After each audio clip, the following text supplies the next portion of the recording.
કોઈ જાતની કંઈક ગડબડ થવા દેતા નથી. આપણને હિંમત એટલી આપે છે.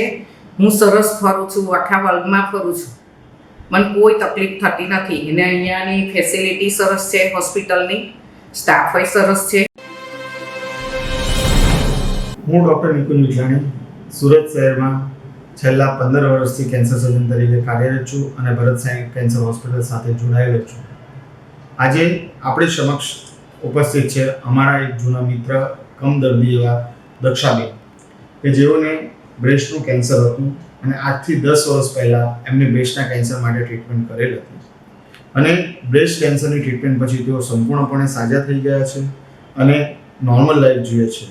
અને નોર્મલ લાઈફ એટલે કેવી લાઈફ કે તેઓ દુનિયા ફરે છે અને કદાચ આ ટ્રીટમેન્ટ પછી તેઓ અમેરિકા 3 વાર ફરીને આવ્યા છે. અમેરિકામાં કોઈ જગ્યા એવી બાકી નથી જ્યાં તેઓ ફર્યા નહીં હોય. ફ્લોરિડા, શિકાગો અને હમણાં પણ રિસેન્ટલી તેઓ એપ્રિલ મહિનામાં જ પાછા આવ્યા છે ત્યાં 6 મહિનાની ટ્રીપ કરીને. તો મિત્રો, અહીંયા અમે તમને એક મેસેજ આપવા માંગીએ છીએ કે જો કેન્સરની સમયસર અને સારી સારવાર સારી જગ્યાએ કરવામાં આવે તો કેન્સરથી મુક્ત થઈ શકાય છે અને એનાથી ડરવાની જરૂર નથી. તો દક્ષાબેન, તમે શું અભિપ્રાય મારા વિશે, હોસ્પિટલ વિશે આપવા માંગો છો અને જે લોકોને નવું કેન્સર ખબર પડે છે એમને કઈ રીતે કહેવા માંગો છો કે કઈ રીતે એને ટેકલ કરવું જોઈએ, એના સામે કેવી રીતે લડવું જોઈએ? બિલકુલ ગભરાવાની જરૂર નહીં. વિઠલાણી સર બહુ સારા માણસ છે. હિંમત પણ સરસ આપે છે કે મને ઓપરેશન કરશે તો શું થશે, કશું જ થાય નહીં, ગભરાવાની જરૂર નથી. આ લોકોની સ્ટેટમેન્ટ બહુ સરસ છે.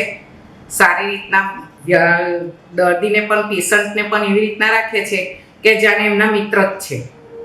કોઈ જાતની કંઈક ગડબડ થવા દેતા નથી. આપણને હિંમત એટલી આપે છે. હું સરસ ફરું છું, આખા વર્લ્ડમાં ફરું છું, મને કોઈ તકલીફ થતી નથી. અને અહીંયાની ફેસિલિટી સરસ છે, હોસ્પિટલની સ્ટાફય સરસ છે.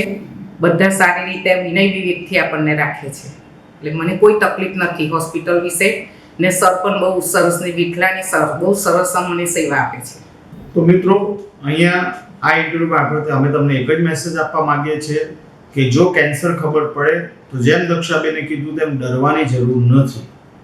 જો આપણે સાથે મળશું, સારી જગ્યાએ સારી રીતે તમારી લેટેસ્ટ ટેકનોલોજી દ્વારા ટ્રીટમેન્ટ કરશું તો આપણે 100% રિઝલ્ટ મેળવી શકશું અને તમે પણ દક્ષાબેનની જેમ નોર્મલ જિંદગી જીવી શકશો, તમારા ફેમિલી સાથે હરીફરી શકશો અને નોર્મલ લાઈફમાં પાછા આવી શકશો. હા, કેન્સરની ટ્રીટમેન્ટ થોડી લાંબી હોય છે.